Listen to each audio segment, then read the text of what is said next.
ayyaanni fuula fayyaaf kan nagaa kan gammachuu ta'e. Sirbi kee keessumaa bara waggaa muraasa gidduutti kaasee sadii moo afur walirratti baastee 96 jalqabdee yoo dogoggoruu baadde miti? 97 moo ja'a inni jalqaba? 96 xumura 97 almost. Almost 97 gara jalqabaa jechuudha. Kaaseen kuma lamaa gidduutti kaasee sadii moo? Sadii baasee. Sadii baaste? Ergasii gidduutti riphxee turte. Ayyaana laallataa turte moo ansaa? Har'a maalirra jirta jechuudha? Itti yaaduun qabaafan. Ayyaana laallachuu sun ta'e itti yaadee waanuma gaariin hojjedha jedhee yaadee lammata immoo ogummaa kanaan qofaamatti kan jiraachaa jiru saayir biizinasiin qabu waan ta'eef isarratti yeroon balleessaa garuu amma albama guutuu hojjedhee yeroo gabaabaa keessatti yoo rabbi jedhee uummata keenya biraan geenye jedhee yaada. Albama aadaa kanarraa maal ibsuma waa xinnoo ishee irraa dhageenya waan ta'a. Xiqqoo hin rakkisa osoo hin jedhuu baadhee natti tola. Sirba baay'ee hojjedhee sirba kiyya irratti nama hedduu hirmaatee. Sammaa kana jechuudha. Sammaa kana. Yoom gannu dhiistame akka tilmaama keetii? Ji'a lama booda. Ji'a lama booda gadhiiste. Akkasichaan jira. Kanaaf hogguma sana nuti dhaggeeffattee si wayii. Sodaatee. Albamii eebbisiisuuf jetta. Keessumaa sadarkaan albama ijoolleen keenya eebbisiisan iddoo gaggaariitti eebbisiisaa jiru waan ta'eef ati immoo namni gaafa booddanaan dhufu isa darbee caalanii mul'achuu waan beekamuudha waan ta'eef isaa ol maaliif namni asii ol guddata waan ta'eef namarratti xiyyeeffata osoo hin taane namni asii ol guddataa deema dabalaa deema waan ta'eef haalli albamii kee kana eebbisiisuuf jirtu maal fakkaata jechuudha immoo namoota albamii kee haaraa kana keessatti si cina dhaabbatan namoota galatoomaatti jettu akkuma kana immoo uummanni waan si eeganii fi ergaa dabarfattu dhimma kana irratti jechuudha. Ani amma waan na gaafatte kanarratti akkaataan itti eebbisuu irratti yaadaan jiru. Akkamittan fixaa sadarkaa akkamittan albamii kiyya fixuu qaba waan jedhuun yaadaa jira. Sanaan booda gaafa dhume immoo akkamitti qopheessuu akkamitti eebbisuu akka dandeenyu isaanis jiru. Isaaniin gaafannaa.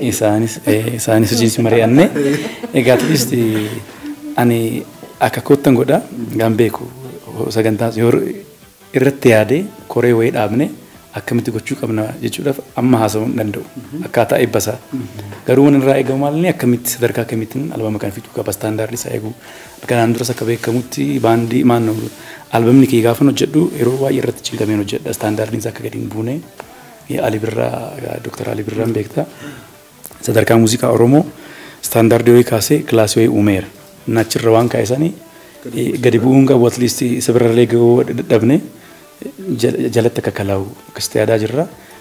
Wal dorgommii nuti goonu immoo ofuma keenya wajjin miti. Warra biraa wajjin dorgommii goona. Egaa hojiin hojjetamee haa dhumu sanaan booda akkam ta'uu akka qabu immoo mari'anneet gaafa ibsa kennu pirezidentiin jira riiliisiin jira. Achirratti isinitti himna akkas wayii. Akkas wayii. Ammaaf golaa gadi hin baane. Tole yeroo baay'ee namoota baay'ee dura deemtee maayikii qabdee gaafatteetta.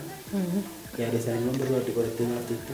Har'a carraa argatte kanaan abbaa manaa kee gaafuu barbaadde gaafatan. Artiist Taaddalaa Gammachuu. Kabajamtoota daawwattoota keenyaa hordofaa kan jirtan televezyiinii OBSdha. Guyyaan guyyaa ayyaanaati irra deebinee bagattiin isin ga'e jechuu barbaanna. Hamma kan argamnu mana artiist Taaddalaa Gammachuuti fi qofaa miti adde Ayidaa ana jechuudha. Baga nagaan dhuftan baga guyyaa kanaan isiniin ga'e jecha abbaa manaa abbaa warraa koo artiist Taaddalaa Gammachuutiin gaaffii tokko gaafachuun barbaadan. Akkasirratti na deebistu abdii guddaan qaba. Utuu artistii ta'uu baatte, utuu weellisaa ta'uu baatte maal ta'uu dandeessaa laatan? Atuun beekta waan ta'u. Isheen hin beektu. Nama biizinesaa san ta'a.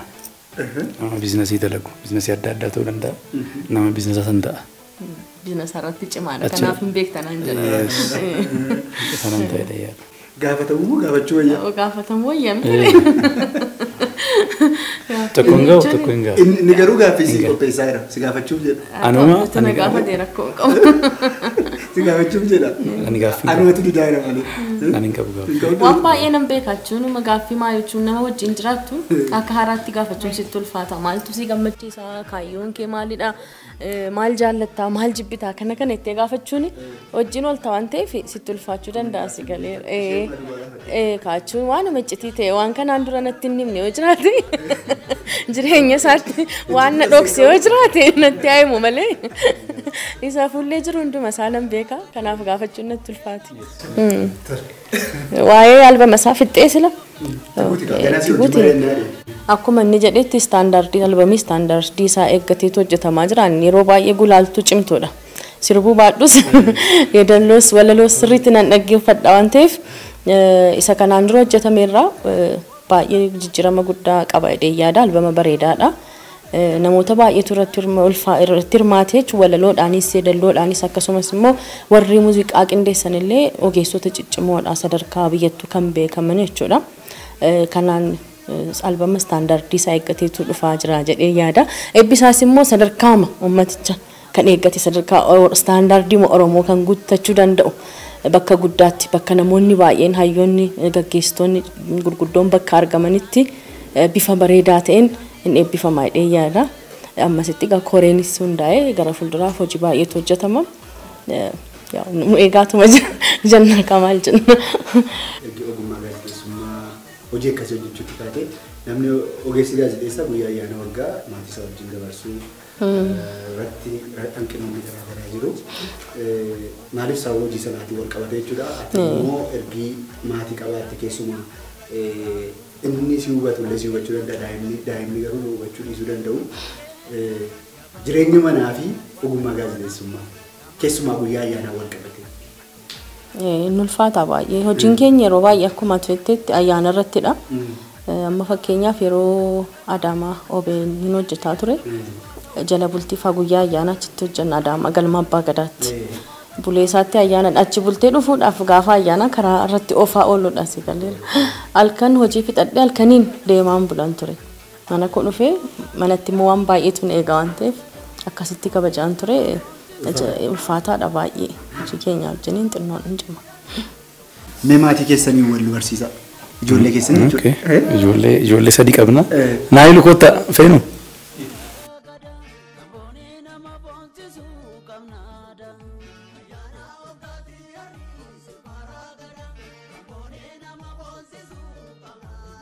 Isheen Naayilii Taaddalee nuti intala kiyyaa hangafaati. Isheen kan lammataatti feeneeti. Inni Beenol, inni sadaffaan. Beenol. Ijoollee sadii. Maqaa kee guutuu beektaa? Amma taatayyuu maqaatti lakkoofta. Mee lakkaan ittiin? Feenet Taaddalee Gammachuu Yaamii Baraadaa Bulloo Shaaqaa Erar Galate. Naayilii heddi. Maqaan koo Naayilii Taaddalee Gammachuu Yaamii Baraadaa Bulloo Shaaqaa Erar Galate.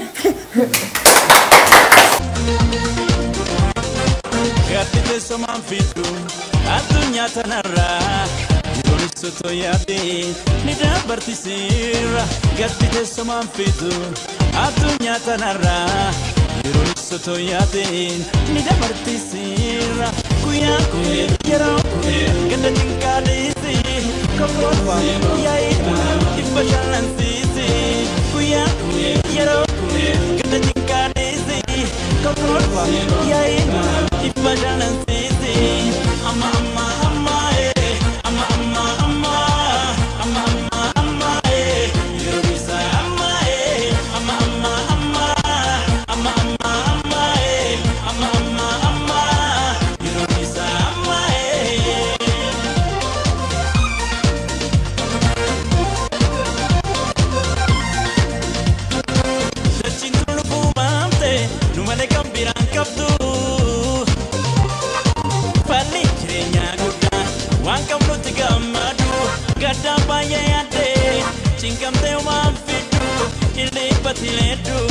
Yo dabes por argata, gatite mal dabalta.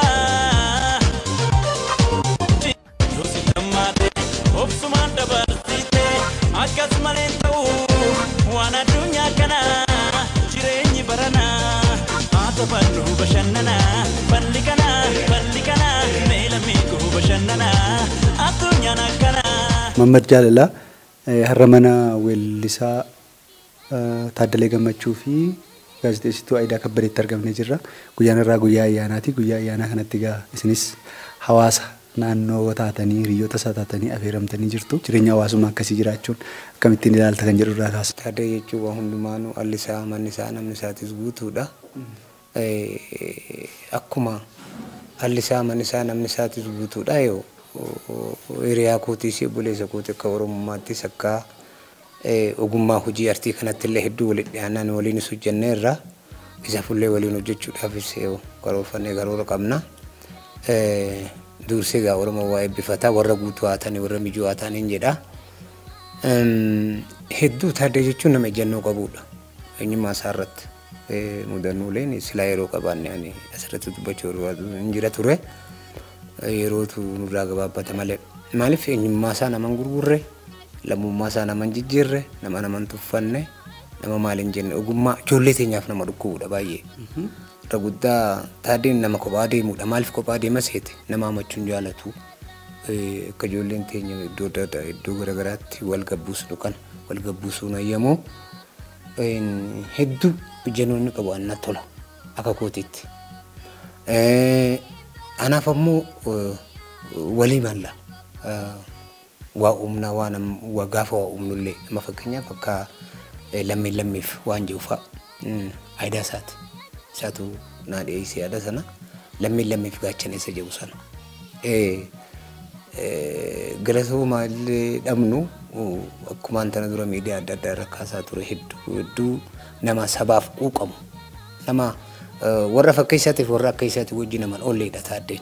Gaafa dhugaa walitti himnu dhugaa walitti himna sabaaf ooluu idda qabnutti saba keenyaaf wajjin oolaa turreerra hedduu nama gargaaruu irrattis Oromummaa isaa irratti nama fufuu danda'e. Haa galatoomuu ijoolleen inni gargaaraa tures baay'eetu jira. Waa hundarra kanatti tolu aananii fi maal jetti Oromoo yoo jettu aananii fi bassoon fa'aa jaan shawaa tanatti nu biratti immoo aananii fi dhadhaa walitti gannee meesin jedhu akkasii aadaa fi Taaddeen anaaf maatii babbareedaa kana qabu isaanis akkasumatti guutuu namaati karaa lachuutiin ogummaan isaa ta'u maal isaa ta'u ulfinaan isaa ta'u nama hedduu nu jaalannuu fi mijuu ta'a jennaan guyyaan guyyaa ayyaanaatti warra guutuu warra hin irrannee warra guutuu akkallee ulfinni isaanii gadi hin deebine warra ol deemu gaaddisaa ta'anii Oromoon isaan jalatti haa boqotu.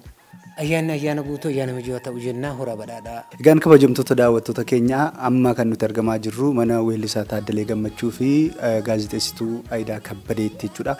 Ayyaana wal jijjiirraa baraaraa bara 2014 sababeeffachuun jechuudha qophii kana kan nuti asitti qopheessine. Qophiin keenya ammallee xumuramne akkuma itti fufutti jira. Nu hordofaa isiniin jecha amma kan nuti wajjin haasa'aa jirru jechuudha kan nuti wajjin taphachaa jirru keessummoota gara mana isaa dhufanii guyyaa ayyaana waggaa kana isaanii wajjin gammachuu isaanii qooddatan isaanii wajjin turtii taasisaa jirra. Amma immoo weellisaa biraan na bira jira weellisaa Shumat akkam baga ayyaana geessiga. Baga waliin geenya jedha. Guyyaa irraa kana kan nuti argamaa jirru mana waayillan keetii kan ta'an gaazexeessituu Ayidaa Kabbadee fi weellisaa Taaddalee Gammachuutti argamnee jirra. Guyyaa irraa kana ayyaana isaanii qooddachuudhaaf kan isin bakka kanatti gammachuu isaanii qooddachuudhaaf kan isin bakka kanatti argamtan. Mee guyyaa akka irraa kana yeroo argitan maaltu isinitti dhaga'ama? Maal yaadattu keessumaan ayyaana yeroo jennu? Egaa akkuma aadaa keenyaatti yeroo ayyaana Oromoon wal bukkeedhaa hin dhabamu waliin nyaataa waliin dhugaa kun hunduu jira bookni jira daabboon illee jira cumboon illee jira aadaa biyya keenya nuuf iddee jirti cumboon illee asii booda nagartuu hin nyaattu kanaadhaaf guyyaa ayyaana waggaa kana gammachuudha haala kanaatiin garuu waa'ee weellisaa Taaddalee Gammachuutii fi gaazexeessituu cimtuu Ayidaa Kabbadee dubbachuudhaaf ani tokkummaan jalqaba malee uummata malatu dubbata. Maaliif namni tokko jalqaba uummata isaa bakka bu'uudhaaf of ta'uu qaba. Of ta'uu jechuun immoo waan isaan irraa barbaadamu waan aadaan kun irraa barbaadu waan uummanni guddaan kun irraa barbaadu ta'ee argamuu qaba. Kanaaf jirri kun ta'aniiru jechaadha. Haasaa Ayiduu sirrii dubbattee naquu kee jira. Isini Oromoo miti jedhaniiti nu gaafatu waan jettu kaastee turte garaana shanamtee xiqqoo ishee suni meeshaa isaan ittiin nu cabsaa turanidha. Nuyin illee yeroo nuti kakkaannee waa tokko hojjennu ati sammaqaan dhahu saba akkasiitiin nu jechaa turanii kun Oromoo miti jedhu namni cimaa hundi jara biratti Oromoo miti. Garuu Oromoo kan caalu immoo egaa uummata hundatu ragaa nu ba'a waan ta'eef ta'ee namni tokko Oromoon tokko cimaa ta'ee of ta'ee argamee barumsaan of jijjiiree akka hidhuu barumsaan of jijjiirtee sadarkaa guddaa kanatti gaazexeessituu Oromoo fi biyyattii guddoo kana Itoophiyaas dabalatee jechaadha taatee argamu ishee Taaddeen immoo aadaa uummata kana jalqabarraa kaasee hanga dhumaatti bareessee yeedaleessee walaleessee aadaa uummata kana gadi baasee agarsiisuudhaaf namoota mataa dhukkubsatantu jiru. Mataan dhukkubbiin namoota cimetu jiru. Kanaadhaaf namoonni mataa dhukkubbiitti cime sun mataa dhukkubbii isaanii yaalamuudhaa fi namoota kanaan uummata kee bakka buutuu jechaa jiru. Oromoo miti jechaa jiru. Amma Taaddeen Oromoodhaa cimaadha inni sirba akkasiitu waan akkasiitu hojjeta. Uffannaarraa kaasee qeenxi akkaataan itti uffatee akkaataan itti pirootokoolitti eegu aayiduun isa akkuma gara gaafa miidiyaatti gabbaate akka bareedduu ijoollee Oromoo babbareedduun kun gaafa gadi baatu meeshaa isaan ittiin lakkii kun namni kun nama akkana bareedu kunis namni aadaa bareeda kana nama aadaa akkasii kana hojjetu kunis namni sirba bareeda sirbu kunis miti jedhanii mataa gadi nu cabsuudhaaf waan akkasiitiin xiqqoo ishee rakkina irratti uumaa turan. Kun immoo yeroo ammaa kana cabeeraa jechaadha. Garuu gara jireenya hawaasaa fi cabeeraa gara fuulduraattis kana caalaa cabaa jechaadha. Kana caalaa cabaa kanarratti walii galamii. Hundi keenya walii galamiti. Oromoon babbareen gara moodeliitti illee ta'anii bareeduma irratti kan mo'an ijoollee meeqatu jiru ijoollee Oromoo lakkoofnee fixuu dandeenya. Afaan Amaariffaa isaaniif kan keenyaa dhusan. Isaan gaa Oromoo miti jechaadha. Afaan Amaariffaa waan isaaniif isaanii Oromoo miti jedhanii tilmaamatu. Tilmaamatu. Afaan Amaaraa haasa'uu jechaan saba sana ta'uu miti.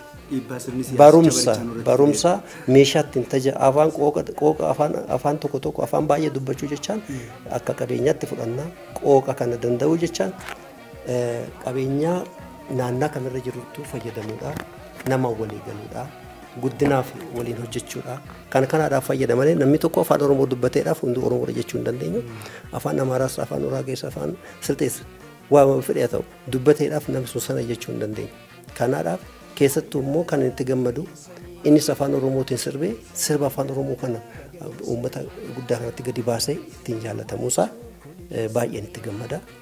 Kabaja guddaan isaafis qaba. Akkuma uummanni Oromoo hundis kabaju anis immoo hiriyaa kootis hiriyaa koo caalaa anaaf obboleessa kooti jedhee qoxisoo obboleessa koo qoxisoo kooti jedhee ni yaada. Aayiduunis immoo umurii dheeraadhaaf beekumsa kana caalu maatii gurguddoo kana wajjin ijoollee shamarraaf qeerroo amma argame kana irratti qeerroo tokko akka dabaltu garuu asumaan ergaan dabalata. Qeerroo kana afaanuma keenya irra dhufee rabbumtu nu taasisee qeerroo tokko akka bukkee buuftu lama sadiis ta'u rakkoon qabnu garuu gaafii nuti gaafii tokkuma haa ta'u eeyyee ndaangeessinu nuyi kanaadhaaf babbareen akkuma aadaa keenya afaan aadaa keenya dubbatanii sirba aadaa keenya sirba jarri lachuun kun immoo walii galanii maatii waliin ijaaran kun ka'umsi isaanii gaarii waan ta'eef adeemsi isaanii karaatti jalaa nafne kanaadhaaf nu illee hiriyoota isaallee anaaf obboleessa kootiifis hiriyaa kootis yeroo rakkoo wanta nuti dubbatin bira kana duras illee yeroo baay'ee dubbadheera yeroo wayyaaniin na dararte namni dhufee mana hidhaa na baase isa dubbachuudhaaf galatoomuun jedha. Kanaadhaaf maatii isaa fuulduratti dubbachuun koo anaaf kabaja guddaa waan ta'eedhaaf uummanni Oromoos dhaga'uu qaba waan ta'eedhaaf innaa daraaramne illee ana qofa otoo hin taane namoonni biraallee akkasuma Taaddeen gara laafessa ka'ee waan tokko yoo dhalate ka'eetuma waan nama gargaaruudhaaf nama duubatti hin deebine waan ta'eedhaaf maatiin kun kana caalaa haa horuu haa buluu haa guddatu akkuma kana immoo kabaja uummata kanaa waan ta'eef ija uummata kanaatiin namni abbaa keenyatu maal jedha sitti fakkaata nama of danda'u kabajii jedha nama sii tolu miti nama of danda'u kabajii jedha sii gala namni of danda'u of bira darbee obboleessaaf ta'a obboleessa bira darbee ollaaf ta'a ollaa bira darbee biyyaaf ta'a addunyaa kanaaf ta'a jechaadha kanaaf jarri kun bu'uura gaarii irraa ka'anii wal baruu irraa ka'anii sadarkaa kana ga'anii mana bareedaa kana akkana kana fakkaatu kana ijaarratanii jireenya bareedaa utubaa sibiilaa ta'e kana waliin hordanii dhaabbatanii sadarkaa kana ga'uu isaaniitii fi ani keessi kan koo gammachuu guddaan qaba. Uummanni Oromoos kanuma ragaa naa baha jedheetiin yaada. Boleessa galatoomii waan kana na gaafatteef. Ijoollee gara fuuldura aartii Oromoo guddisan keessa warra qeerroo amma dhufaa jiran keessa abdii guddaan irraa qaba. Nama yeedaloo baasuudhaan walaloo barreessuudhaan sirbuudhaan shubbisaa ture. Achi shubbisaan dhiisatama sirbatti deebi'inna abdii guddaan irraa qaba. Ani immoo akka kinoo akka hangafaattis akka ayyaantuuttis na fudhadhu narraa gaane beeke. Ijoolleen aartii keessatti ani ijoolleen kun bakka guddaa gaan jedhe namni cabee hafe hin agarre tokko. Kanaaf abeen naman abdii guddaa irraa qabu gara fuulduraatti aartistii guddaa ta'ee aartii Oromoo gara fuulduraatti tarkaanfachiisuu warra danda'u keessaa naman abdii irratti gatutu waan ta'eef abeen abdiin qaba akka hin qaanessine anaafis albamii amma haaraa hojjedhe kana keessatti sirboota 2 qaba. Maammeen Shaggooyyeen fida irratti hojjechaa jirra. Kanaaf abee irraa abdii guddaan qaba. Daraa akka hin qaanessine jabaadhuutti cimsa. Jajamsa gaarii argattee jirta. Mee guyyaa ayyaanaatti as deebina. Ati guyyaa ayyaana waggaa kana namni walgaa walii wajjin taphataa, walii wajjin nyaata, walii wajjin dhugaa. Maqaan immoo firoo fi barbaaddataa bakka mana firaa dhaqaa achitti wajjin dabarsaa. Ati immoo keessumaa weellistoota amma ka'aa jiran guddataa jiran gara boodaatti abdii guddaan irratti gatamuudha. Mee siin waa'ee hawaasummaa otoo hin taane gara fuulduraatti hojii akkamii hojjechuu akka barbaaddu abdiin sirratti gatamaa jiru waa'ee kee kan dubbatame kun maal ta'a? Maal ta'a jettee karoora akkamii qabattee jirta? Egaa galatoomii taaddeen iyyuu calqabee jira hangaftichi keenya waan ta'eef egaa abbaan ilma abbaadhuma fakkaata jedhama mitiire. Isaanuu karaa bana waan ta'eef bu'uura isaan jalqaban kana galmaan ga'uu keessatti wantoota isaan jala deddeemnee barru kanarra dhaabbanneeti manni barumsaa keenya tokko isaanidha jechuudha. Maal jechuu barbaadeeni tokko obboleessuma kiyyaa obboleessas nan jedha abbaas nan jedha abbaa ogummaa kiyyaas jechuu nan danda'a. Maaliif waa hedduu yeroo muraasa walitti dhufne kana keessatti waa hedduun irraa baradhe waan ta'eef 97 jalqabeeti kaasettii kan eegalee anis akka carraa 97 kana Finfinnee galee baadiyyaadhaa gara magaalaatti idda sanaa kaasee asetta afraffaa kanarrattani itti makame jechuudhaanis yeroo sanaa kaasee yeroo afaan Oromoo itti saalfatamu sana dhiibanii sirbaa turanii sana weellisaan keenyas Mahammad Jaalalaa ibsee siis kaasan waan ta'eef sanarra deebi'uun barbaadu. Suni nuuf qormaata. Qoramuun isaanii suni miidhamuun isaanii suni yeroo sanatti yeroo afaan Oromootti dhaggeeffne sabni sanatti cabsanii dhufee hanga ammaatti istaandaardii isaa dabalaa dhufee as ga'uun suni nuuf barumsasi. Miidhamuu isaanii sanarratti nuti immoo har'a karaa salphaadhaan akka aartii hojjennee uummata biraan geenyuuf wareegama hedduu kanfaluu isaaniitiif galata guddaa nurraa qabu.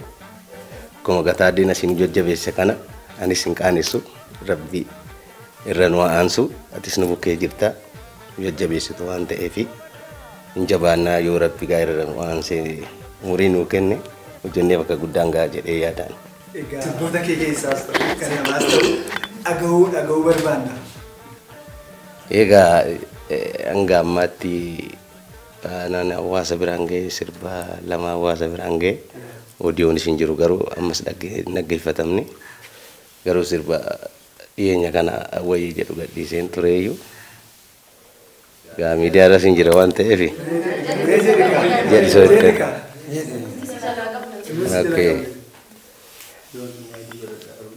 rambusa gaa amma yaa marii amaruule hoo godaanii gadaan maree nu gadoomse hoo yaa marii amaruule hoo godaanii gadaan maree nu gadoomse hoo maroolee tiyaa yaa marii ati koobbarii lee tiyaa yaa marii ati koob oh yaa wayyee oh simbirtuu barii oh yaa wayyee simboo bareedaa oh birbirsa gooroo gubbaa magaal shaggee budaatu nyaatee narra qarabichoo ittolee dawaa budaa gadoo deeba'uu firra jajjabaadha wayyee gaadaa tunuun gahee booda kitti asikii ragadi yoo ragaddu marmi ka'een jirte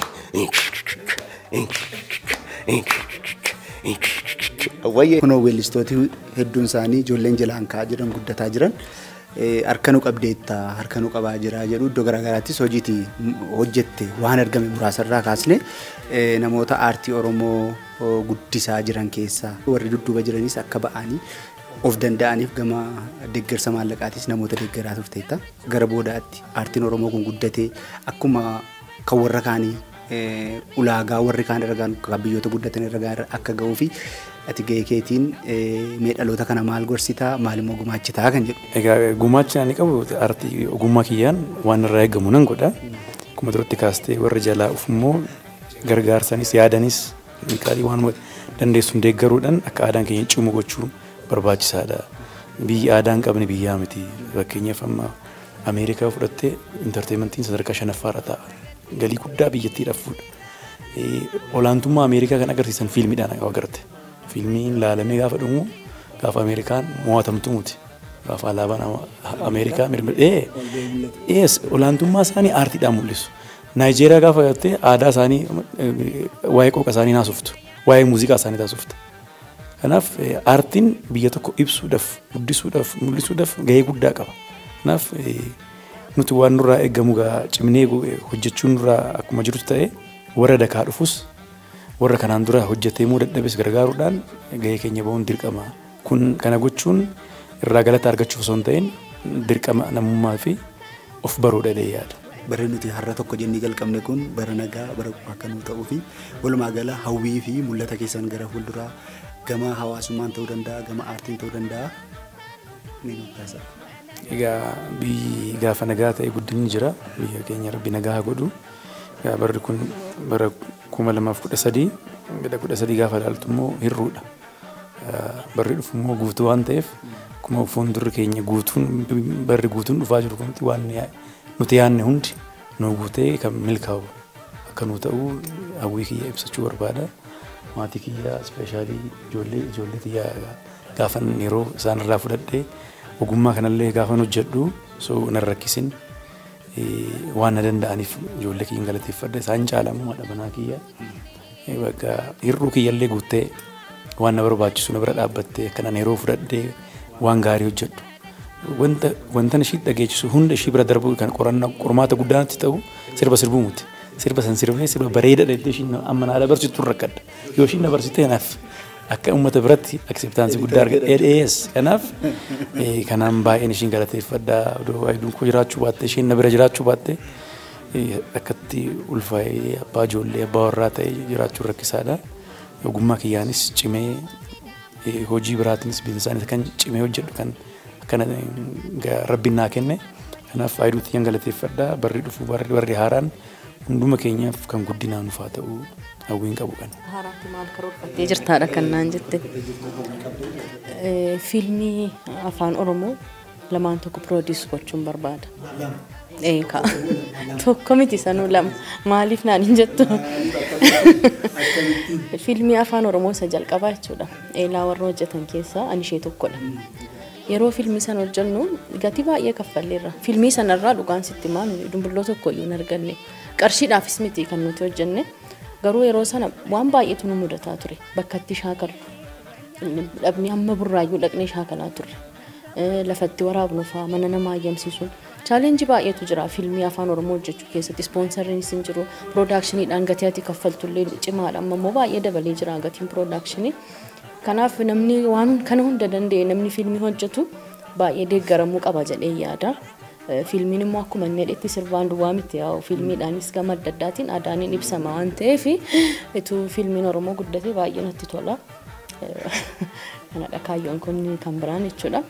Hawwiin koo bara haaraa biyyi keenya nagaa akka taatuuf hawwii guddaan qaba. Keessattuu immoo bara haaraatti haqni dhala namaa akka biyyaattis akka addunyaattis baratti kabajamu akka ta'u hawwii guddaan qaba. Haqni jechuun deeggartuu yookaan mormituu siyaasaa ta'uu miti. Dhalli namaa gama kamiinuu haqa argachuu qaba. haqni isaa jalaa dabuu hin qabu. Kanarratti namni hundumtuutu hojjete natti tola.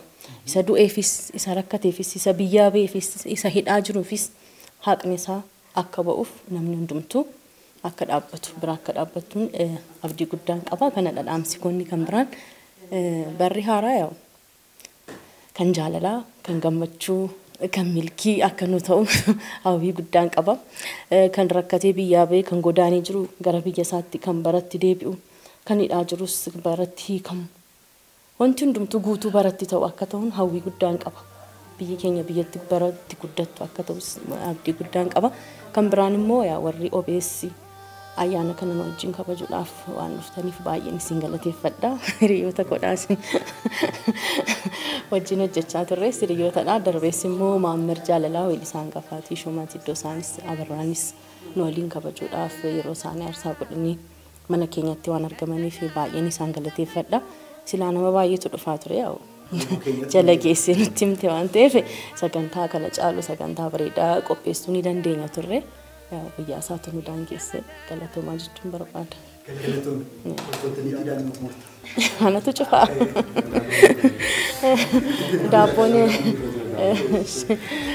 kabajamtoota daawwattoota keenya televezyiiniin OBS sagantaa adda addaa qopheessuudhaan uummata bashannansiisuu irratti argama. Guyyaa har'aas akkuma argaa jirtan mana artiistii Taaddalaa Gammachuutti argamuudhaan bifa bareedaa ta'een kabajaa olleerra waan nu daawwattaniif baay'ee isin galateeffannaa. Qophiin kan biraan kan itti fufuu ta'a. Kan keenya golleefneerra fayyaa ta'a. Ulfaadha.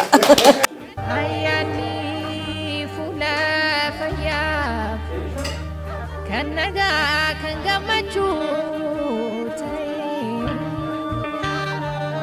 wal faana xiqqaaf guddaa keenya bagaa waliin gahe.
ayyaana waljijjiirraa baraaraa bara 2014 sababeeffachuun mana weellisaa Taaddalee Gammachuutti turtii nuti taasifne kanuma fakkaata ture. Jarri kun muuxannoo mudannoo qaban hedduu nu qoodaniiru.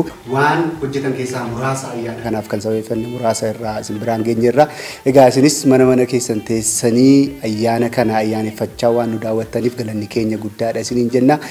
Egaa qophiin televezyiinii OBS'n tamsa'an ammas itti fufuu waan nu hordoftanii ulfaadha. Qophii kana kan qopheessanis qeer argawuti. Hawwii Gurmuus gama ogummaa kaameraatiin nu waliin jirti. Ayyaana quufaa ayyaana baratti waan isin yaaddan galmaa ga'u isiniif haa ta'u isiniin jecha ulfaadha.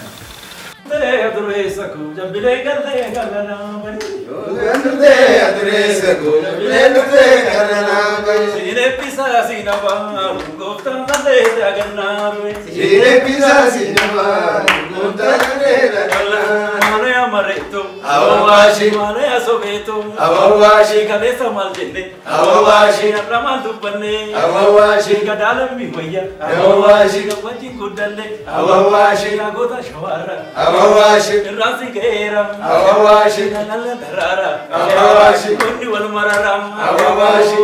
Ya Shivise. Hey, Lume Amara Kisa. Oh, ya Shivise. Hey, Lume Amara Kisa. Oh, Loya Gurone. Oh, Loya Gurone. Oh, Loya Gurone. Oh, Loya Gurone. Awawashi. Maya Sobeto. Awawashi. Ayani fula fayaf kan naga kan gammachu